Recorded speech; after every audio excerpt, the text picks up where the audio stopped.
Bismillahirrahmanirrahim. Good afternoon. Assalamu alaikum. You're watching Sports Extra. I'm your host Ahmed Nawaz with the latest roundup of sports today. Let's take a look at the lineup on what we're discussing on the show, and then of course we'll continue and introduce our guests as well. Starting off with the Asia Cup, it's a big encounter tonight. Sri Lanka is taking on India in an all-important match of the Super 4 stage. Of course, both sides are looking to qualify for that top position of making it to the final, and Sri Lanka have already come back with a victory after beating Afghanistan in their first match of this group, and now they'll be taking on India. India have already lost to Pakistan, so if India lose tonight, it's all over, and if Sri Lanka win, they've got a sure shot chance to qualify for the final, courtesy of some upset that doesn't take place. In the Super 4, Sri Lanka top the table, Pakistan at number 2, India at 3rd, and then we've got Afghanistan down at 4. So tonight's game, I think, will set the tone of the tournament and will give us an idea of where things can go. If India manage to make a comeback, then it's going to be very crucial for all the teams to not just win their matches, but win with an impressive run rate as well. Sri Lanka, of course, would try to gain the confidence they had against Afghanistan in that game and would look to capitalize. And of course, India under immense pressure tonight. Let's see how they perform. They're a top-class side, nothing to take away, and I know that 90% of the people that I met today were actually rooting for Sri Lanka. I think don't be that harsh. You never know what can happen in the game, but let's see how we take the game. The action will be live on 7 p.m. PTV Sports HD, high definition, uninterrupted action, and all the updates on PTV World for you as well when we talk about the game. And of course, like I said, the tone of the tournament is going to be set today. Then of course we move on to another match that takes place tomorrow, and that will of course be opportunity once again to capitalize on some of the shortcomings that have been there. But TIAFOE was just super, wasn't he? That, and then Carlos Alcaraz has defeated Jensen Brooksby, and Iga Swiatek is also into the last 8 when you talk about the women's encounter. Of course, moving on to the English Premier League football, Manchester City were held to a draw by Aston Villa. Manchester United outclassed Arsenal. Chelsea survived a late scare against West Ham. And, meanwhile, Jordan Pickford has frustrated Liverpool as well. Manchester United are on an all-time high, and I think 3-1 with that victory. 2 goals from Marcus Rashford, and then Anthony getting 1 goal as well. We'll be discussing that. Then moving on to, I think, the most talked about news right now, not just in Pakistan but in the region, the SAFF, the South Asian Football Federation Women's Championship. Pakistan is going to face India tomorrow.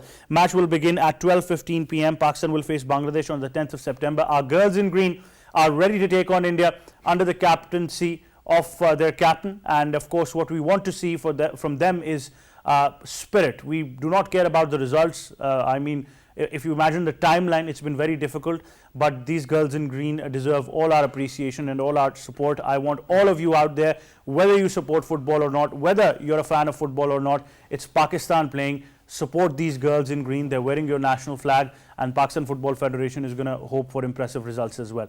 That's the lineup for the show that we've got for today, and of course introducing our guests. First of all, we've been joined in studios by cricket expert and cricket commentator, and we always say the positive man that he is, K. Asif Ahmed. Assalamu alaikum, sir. How are you? Wa alaikum assalam. I'm good, Ahmed. Thank you very much. $1 million smile. Always a $1 million smile.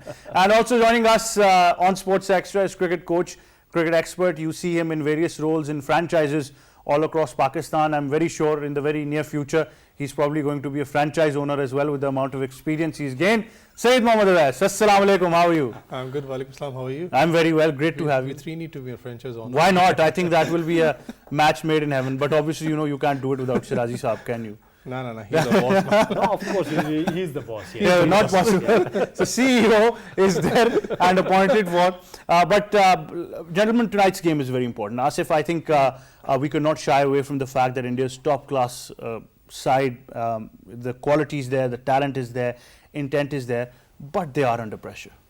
Well, that's right. But you know, in your intro, as you were saying that you met people and 90% of them, they're praying for the Sri Lanka. This is astonishing for me. I don't like this attitude, you know, that we are cricket lovers.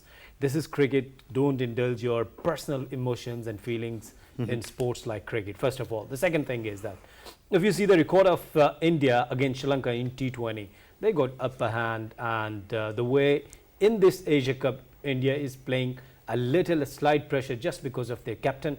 And Rohit Sharma, we have discussed this, and you know, off the camera I was discussing you were sharing something really important things concerning their dressing room, what's going on.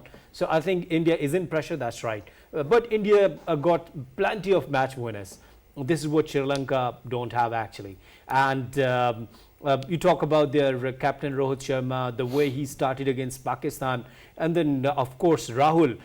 Both of them, they're really dangerous.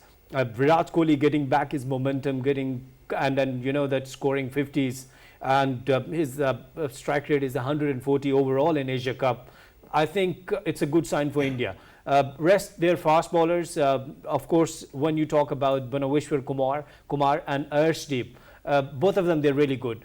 Though Arshdeep is under fire, and even their Prime Minister, he has showed the concern. Former Prime Minister, yes. Former Prime Minister showed the concern over this, what you call in India especially, even they talk about against Muslim players if they cannot play good.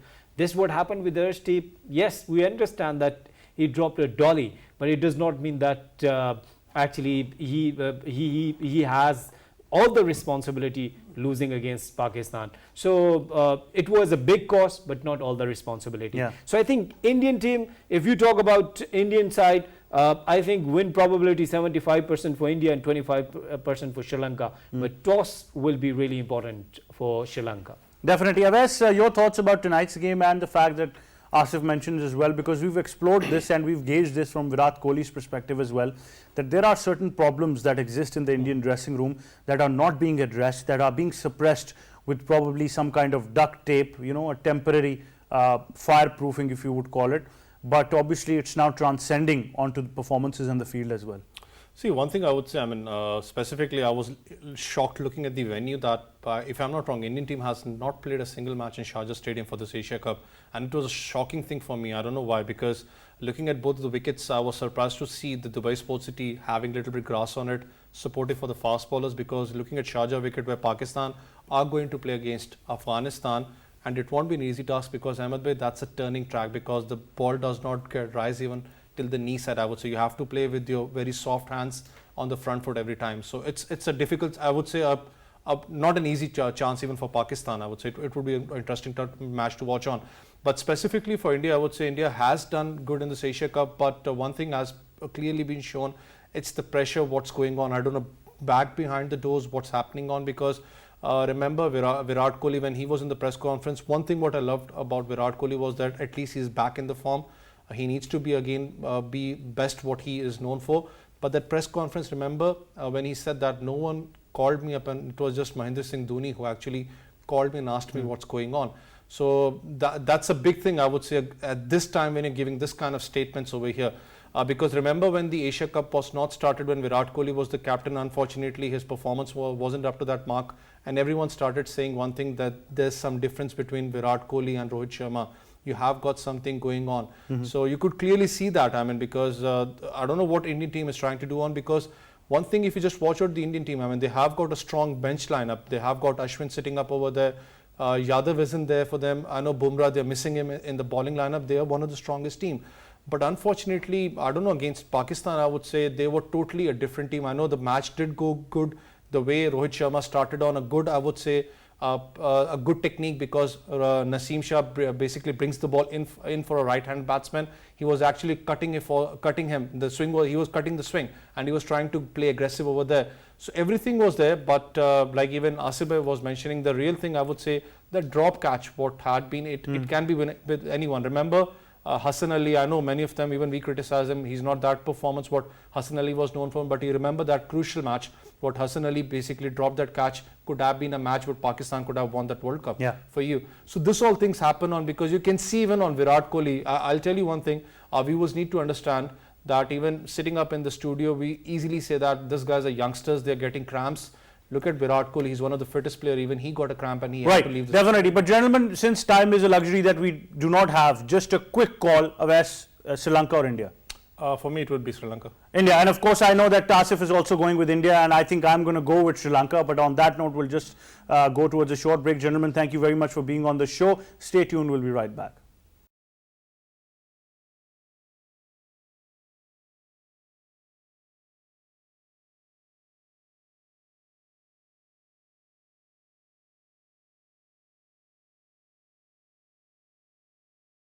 Welcome back to Sports Extra, and of course, time now to discuss tennis in detail. The US Open tennis tournament is underway, and we've had some shockers already. I think we were all emotional already with Serena Williams saying goodbye to the world of tennis, the undisputed queen of tennis, calling it curtains on her career. And at the same time, I think trying to muster up courage after that, and immediately you've got a shocker where TIAFOE actually knocks out Rafael Nadal from the tournament. Things are getting as crazy as they can. And of course, we'll be discussing all about that and further things of the US Open in detail. And for that, we've been joined on Sports Extra by tennis player Ushna Suhail. Assalamu alaikum, Ushna. How are you? You? I'm very well. Great to have you on the show once again. Right. First of all, Rafael Nadal. I mean, people were expecting yet another Grand Slam, probably him to go as the favorite that he has been over the years. But suddenly, once again, we see another sensation in tennis. I call a tennis court the world of miracles, and it happens once again. Yes, definitely. To be honest, yesterday's win for Francis Tiafoe was one of the biggest wins for his career, especially beating someone like Rafael Nadal. I think it's one of the I think it's the first time maybe he's beaten a Grand Slam champion, and it's amazing how he was able to pull it off in 4 sets. I thought even if he would have come out with the win, it would definitely have been at least in 5 sets. But I think in the 4th set as well, he was 3-1 down, and he fought back from there. And in the 4th set, we had a hope that, maybe Rafa is going to make it 2 sets all, and, he's going to come back in the match. But I think Francis just played some amazing tennis. And considering, I think, where he came from, his background and everything, I think it's tremendous, the level of tennis that he's playing now and, how he's doing. So it will be interesting to see how he does and how he goes deeper into the draw and, does in his next matchup. Well, after going down in the first set, Nadal did muster up a comeback, something that he's used to giving us, probably even going 2 sets down at times and then making a comeback. But then again, after that second set, it just clearly looked that Nadal's not going to make a comeback. Yes, I mean, I think after winning the first set, he recovers from that because there are rumors that this might be his last US Open, but we're not sure about that. But let's see. I really hope that he keeps going for now. And I think people like Rafael Nadal and, these type of tennis legends, they make a huge influence on tennis generally, especially given his track record at Wimbledon. But let's hope that he gets fit and he comes back in the next upcoming few Grand Slams. Definitely. That's what we hope for as well from the champion that he is, of course. Al Matador can certainly surprise us in ways that no man ever in the world of tennis has done before. So I think that X factor will always remain there with him. But more things to discuss as well, Ushna. I'm very much interested to know about Nick Kyrgios and how probably this year has been one of the most fantastic of his tennis careers, and the way he's mustered up not just form, but at the same time controlling those temper issues on court as well speaks volumes of how far he's come. To be honest, I see how he comes across in his next matches. I think he's playing Karen Khachanov in his next round, and he's also a very tough contender. I think Khachanov is playing some of the best tennis in his career so far. I think, it's going to be interesting to see because now Rafa is out of the tournament, Djokovic isn't competing, Federer, as we know, hasn't been competing for a while. So it'll be interesting to see how the draw builds up and, how the matches go ahead. Well, elsewhere in the quarterfinals, we've got the Italian sensation Jannik Sinner going up against the Spanish Carlos Alcaraz, who's enjoyed a good run in the round of 16 as well. Yeah, that's going to be their mark on the ATP Tour. So both of them are playing some tremendous tennis, and that's going to be a dog fight, I think. It's going to be very interesting to see how... That, of course, when we talk about the men's side, it gets pretty interesting indeed with all of these. But then, of course, we need to explore the women's side as well. And although I think the emotions of saying goodbye to Serena Williams, missing her on court, and I think I just absolutely adored what she said, because that sums up her entire career, that had there not been a Venus, there would have ever been a Serena. So I want your comments on this, and then of course representing the female tennis generation as well. How inspirational has Serena and her journey been? Honestly, personally, for me, I love watching Serena play. She's definitely one of my favorite tennis players, women tennis players of all times. I love how she moves on the court, and I've had the privilege of seeing her live as well. And the way she passion for the sport. It's so interesting to see, how she takes every ball as if it's like the last point of her life. So it's very, very interesting to see how she competes. But yes, that's a very good point you made there.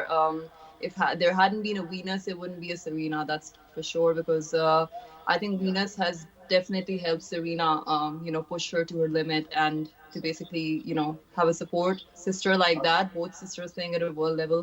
Obviously, it gets very competitive, but I think it's also something that is, that helps you go up the notch in your career at the later stages in your life. And I think I'm definitely going to miss seeing Serena Williams play because, like I said, I love watching her play, and it's just sad that it was her last match, but I think that's what we all know as athletes and tennis players. You can't compete at that level all your life, so there has to be a day when you have to call it a day, and just move away from competitive tennis, which is obviously not easy to do. It's a very emotional moment for any tennis player, especially someone who's extremely, extremely passionate about the sport.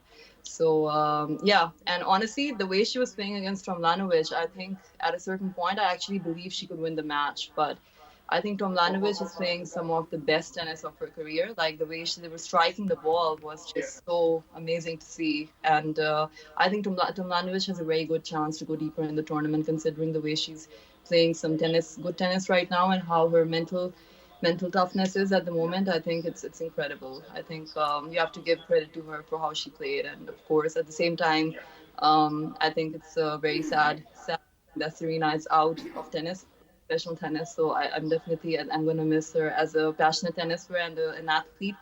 I really respect her for what she brings out in the court. So I think she'll be really missed out there. Well, who's the name to watch out for? I mean, we've still got some plenty names in there in the tournament so far. Ons Jabeur is still going on court, and of course Iga Swiatek has made it to the quarterfinals. Then at the same time, Karolina Pliskova, Aryna Sabalenka still there. Coco Gauff has been playing some intense tennis. She's against Garcia now in the quarter. So who's that name to watch out for that could probably make it through at least to the finals? Personally, I think the names you're taking are some heavyweight names, like Aryna Sabalenka, Pliskova, Coco Gauff. Then we have, I think personally, I think playing some great tennis, and I'm a fan of Aryna Sabalenka, so I want her to go deeper in the tournament and win. But if you look at the form, I think these are some really heavyweights, and there's no sure shot guarantee about who can win, because like I said, everyone has a chance and everyone has a possibility to win a Grand Slam. And I think that's what is interesting to see right now in the women's draw, because all these women have experience at a very, very high level, and they've played like proper Grand Slam finals and later stages in Grand Slam. So I think it's going to be extremely, extremely competitive, and it depends all on that particular day, how how each of these players, they handle their nerves, how they're able to handle the conditions, and how mentally tough and how willful they are to fight through the tough times, and when it matters the most, because in tennis it's all about playing well when it matters. So I think it depends on all these conditions, and I think Right, Usna, thank you very much for joining us. Unfortunately, time is a luxury that we don't have, but thank you very much for joining us on the show. Great having you, always a pleasure having you on the show. We'll go towards a short break, we'll be right back.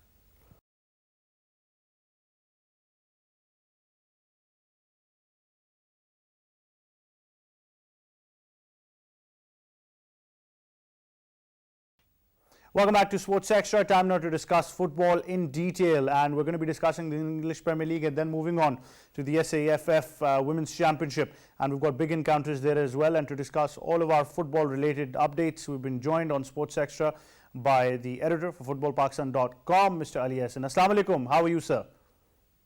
Assalamu alaikum. How are you folks doing? Thank you for having me once again.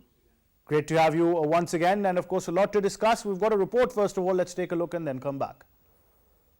Manchester United's new boy Anthony scored on his debut, and Marcus Rashford got 2 as Eric Ten Hag's men ended Arsenal's 100% start to the season at Old Trafford. The Brazilian opened the scoring 10 minutes before half-time in the pulsating duel, sweeping a shot into the far corner. Debut gives Manchester United a 1-0 advantage. Fantastic from the Brazilian. Bukayo Saka had levelled on the hour, but later, Marcus Rashford profited from two clinical United counter-attacks. It was Rashford's first Premier League double since 2020, helping lift them to 5th in the table. Squares it to Rashford! Oh, Manchester United!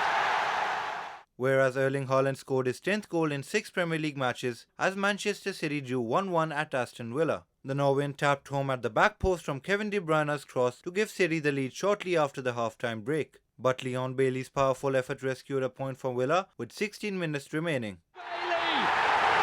It's their first attempt on target! On the other hand, Everton were denied a second-half Premier League win following a lengthy VAR review in a feisty 0-0 draw with Merseyside rivals Liverpool. Both sides hit the woodwork in the first half at Goodison Park. Meanwhile, Chelsea came from behind to defeat West Ham United 2-1 at Stamford Bridge. Michael Antonio put the Hammers ahead just past the hour after Declan Rice kept a Jared Bowen corner alive at the back post. But Chelsea pulled level through Ben Chilwell before Kai Havertz netted a winner from close range in the 88th minute. Back post, it's in! What a great finish that is! Kai Havertz! Well, there you have it, but haha, it had to be Manchester United at the start. And of course, no better way to have a fellow next on the show who's also going to be talking some critical things about United, but at the same time breathing a sigh of relief, because we all said that we're not going to take this as consistency until we reach that Arsenal game. So I think a next step forward, one question answered, and good to be on the side of probably mocking Arsenal fans once again. Ali, good game, I must say. A bit of a nervous game for us fans, because we thought that probably this is going to signal whether it's actually consistency or just certain things working in our favour. I mean, United fans should be definitely happy, extremely happy with the results. I'm sure the squad is happy and the coach is happy too. It was always going to be a nervous game. It was always going to be a bit tight, but United took their chances even on the counter-attack, and they finished them with aplomb. Arsenal fans, I mean, you've probably seen how they've reacted on social media, that they're still complaining about how Martinelli's opener was denied by a VAR review because of a foul by Martin Odegaard on Christian Eriksen. A lot were saying that this was too soft, but at the same time, a foul is a foul is a foul. I mean, I would have preferred if the referee had thrown the whistle immediately when the foul happened, but because VAR got in play, everyone had to be talking about that as well. That's very interesting, but we all knew about the the match play or the form that Arsenal's carrying. You discussed it on the show as well. So this was a game where stats probably were more in favour of Arsenal than ever in favour of United, and we saw that in the match stats as well. I mean, yes, absolutely, because first half the game was fairly even. I mean, both teams scored a goal apiece. At the start of the second half, Arsenal had more of the ball, and they were pressing David De Gea's goal a lot, but they weren't able to find proper shots on target the kind of possession that they had. United was able to sit back, absorb the pressure, and quickly hit them on the counter-attack. And that's something that's been a normal thing of United for the last couple of years. Depends how United play in the next teams when they have to break down teams having a more deep back line. They have to create chances and score them too. Playing on the counter is fine when the team has more possession on the other side, but when you have more possession, you need to create chances on the other team. Well, that defensive lineup has been a problem for United now, and if you see the numbers when they speak of the volumes of attacks that Arsenal were able to put up against United, can be a concern going deeper into the game, or for example going into European games as well. Absolutely, because they play, I think, the Europa League this coming week. I think they play for the first match with Real Sociedad. So over there, the style of play will be different. I would say that there would be more, a bit more, and Sociedad, like Spanish or any of the things, would be, willing to, exploit any kind of weaknesses and any gaps that they have to score chances too. The likes of Varane and Martinez, they've been absolutely phenomenal at the back. The two defenders. Malacia at left back has been a godsend too, and the likes of Anthony, the Brazilian kid who scored his debut against Arsenal, he is going to be a good attacking threat for them. So now it's about, you have the quality up front, You have a decent midfield in the center. Christian Eriksen has been a wonderful player when United signed them off for free this summer. So creating those chances is going to be key if you want to go forward and to go all the way and even win the Europa League too. Because top four isn't guaranteed in the Premier League. They can win top four, but you still need to get at least a couple of trophies to be give the fans a sigh of relief. But just a short brief on what miracle has happened that we're seeing a different Marcus Rashford now. I'm just so happy that the kid has finally started getting to score goals again. He's had a difficult last season and a half. I mean, he was very active during the COVID-19 pandemic to pressure the government, the British government, to maintain that they were going to give free meals to starving school children from lower class, working class backgrounds, because he too comes from a working class backgrounds too. A lot of fans were saying that you're distracted by too much activism, etc. But he's a good person. He's a good person at heart. But I think now he's finally found his confidence again, finally found his composure again. And going forward, I think that he will be gaining more confidence to continue to create and score chances, with aplomb too, because he's a very fine player, when he's on form. Definitely that is the case. And of course, moving on to some other games, it's been a while since we probably saw the two giants, City and Liverpool, ending their games in draws against both their opponents. I mean, City would be a bit disappointed because they probably thought that this game was in the bag if they had scored more from the chances too. But Aston Villa, managed by former Liverpool legend Steven Gerrard, would be extremely pleased with the result because Villa probably will be in a relegation dogfight this season. So any kind of points they get against the big teams would give them the confidence to at least scrap through, as the season goes into the tail end back in March and April. Liverpool, I would say, got a bit fortunate. And our Everton fans would definitely feel a bit, on the getting a shot under the stick, because Liverpool have not had the best of starts, and Everton always wanted to, as the local Merseyside derby, the friendly derby, as some people call it, because you will find a lot of families in Liverpool, in Merseyside, which have some members of the family which are Everton fans, some members of the family which are Liverpool fans, perfectly fine too. But everyone wants to win against the team that they are most closely associated with as well. So they have to do something if they want to be in the title race if things go by Liverpool. But if the start remains the same, they might have to do something out of the ordinary to maintain that challenge too. But so let's see how it goes. Definitely, that would be the case. And of course, now Premier League action would consistently be there on the show as well, on and off. But now moving on to, I think, the biggest news right now in the region, and not just Pakistan football, but I truly mean the region, is that our girls in green, the Pakistan women's football team, are going to be facing India tomorrow in the SAF Women's Championship, as you call it. The South Asian Football Federation Championship is underway, and Pakistan is facing India, and it's going to be a cracker of a game. I've said it before, and of course Ali also highlighted that of course we're not too shabby about results at the moment, but we want these girls to give it their best. And watching Ali those videos of trainings and of course side activities as well, I must say there is an air of confidence in these girls. Like I said the last time we discussed the SAF Women's Championship, I'm just so happy to see the girls back. They've not played a single international match at the senior level for the last 8 years. Some of the squad were there, I think 7 or 8 players of the squad were there back in 2014 when the SAF Women's Championship was held in Islamabad, even though it was a disappointing effort because Pakistan didn't get out of the group stage. So just seeing the girls back is, should be good news enough. We have to remember that India is arguably the best women's team in the region. They are ranked 58th in the world among women's national teams in FIFA women's rankings. Pakistan is unranked. It's not going to be a pretty sight the way the match plays out, because I'm fairly certain India would want to win their 6th consecutive SAF Women's Championship. They won the 5 previous ones. They'll win the 6th one too. So I would have preferred if we were not playing India in the first match. If we were playing something like Maldives, the other members in Group A, or even Bangladesh, I would have been fine with that too. But now, the gods have given us, the most unfavorable of draws. So let's take it with a plum. So results shouldn't matter. It's just good to see the girls back in play. Just play your natural game. Just go out there and enjoy yourself.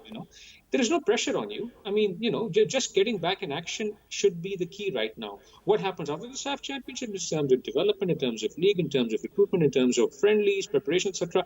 That's for another day. Right now, just go out and play, enjoy yourselves, and just be proud that you're back playing international football again. I mean, the odds are against us, and once the odds are against you, you've got nothing to lose. You're probably giving it 110% without any pressure, playing fearless football. But the fact is that, technically speaking, if we follow Indian women's team journey, and then of course the football or the experience that they are carrying, then and of course we've got two names from overseas as well who are going to be sharing that experience.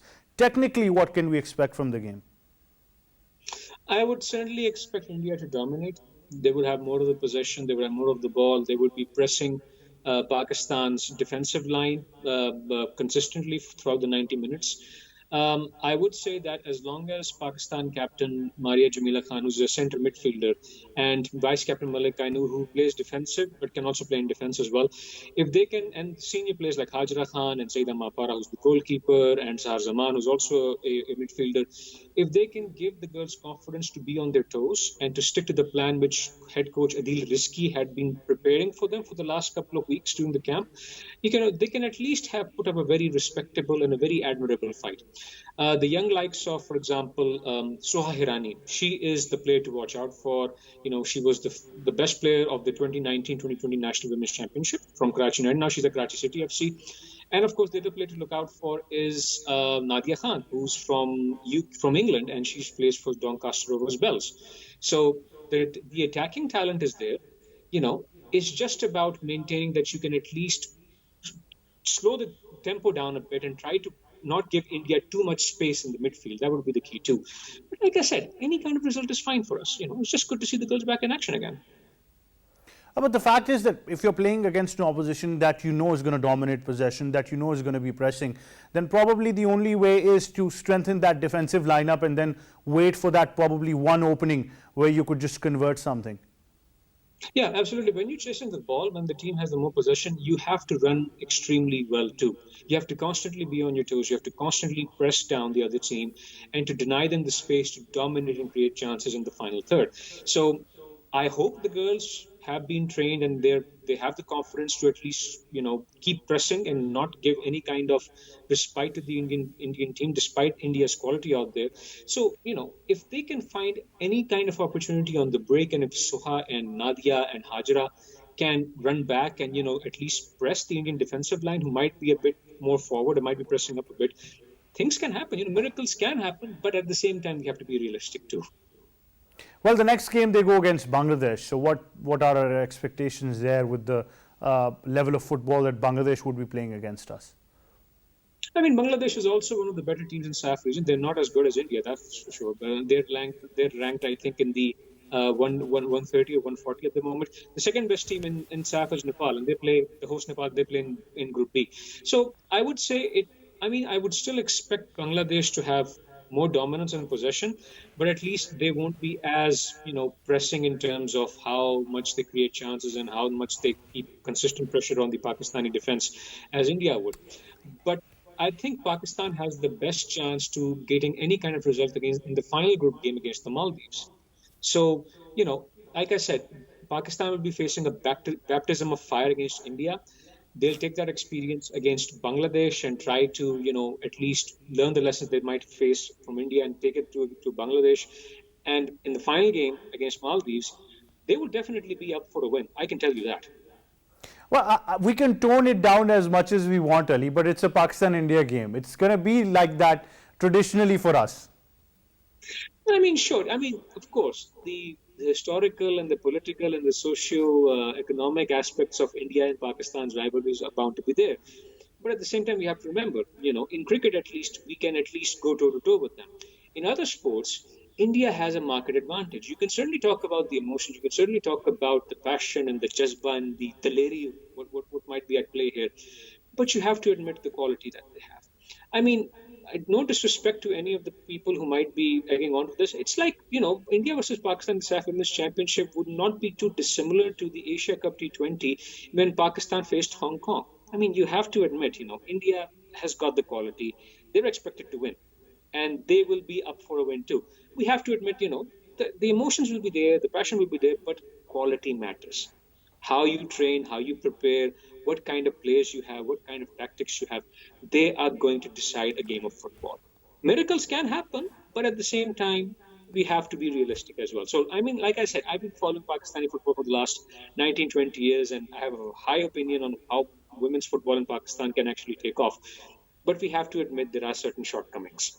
And we have to admit there's certain things that are going to happen, like it or not. Certainly they are. Ali, thank you very much for joining us on Sports Extra. Always a pleasure having you on the show, mate. All right, that wraps it up. But of course, before we go, like we said, it's Pakistan-India tomorrow in the Women's Championship. The girls in green are going to be there. You got to root for them, support them as well. And of course, whatever the results might be, we're just happy to see our girls playing football on the international circuit once again. Now, of course, leaving you with the show, but we've got some very special messages that have come from members of this Pakistani contingent that are there to participate in this Women's Championship. Let's take a listen at that. But from me and the entire team, it's goodbye for now. So the preparation has been going well. Anytime there's a rivalry in any sport, anticipation is high and everyone is excited. Everything happening around the match, regardless of which sport, is an exciting time. So preparations for our team have been going well and we're ready for tomorrow. Pakistan की team 8 साल के बाद एक पहला international match खेल रही है, तो हमारी ट्रेनिंग पूरी हुई है. हमें कम टाइम मिला था, बट हमने फुल कोशिश करी उसमें, और जो हम पूरा मेहनत कर सकते थे हमने पूरी मेहनत करी है. तो हमारी एक्सपेक्टेशन यही है कि हमारी टीम अच्छी परफॉर्म